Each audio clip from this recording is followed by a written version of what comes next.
Okay, so step 2, after you've chosen all your lights, you got to choose your transformer.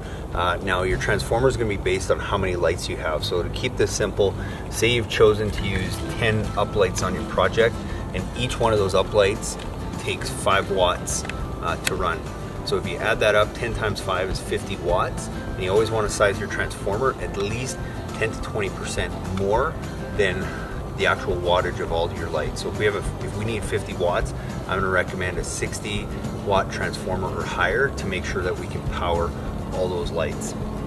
And then from there, you can determine where to run all your wire out to each and every fixture. One thing I do recommend is, if you can, try and mount it on a good 4x4 post. All that'll do is that if you ever decide to move it or change things around, you don't have a bunch of holes in your house that you've mounted it to.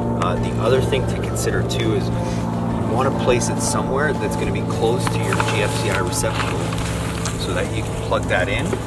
And I would highly recommend getting like a weatherproof box like this for your GFCI receptacle, so that when you plug it in, you can keep all the water and the elements out.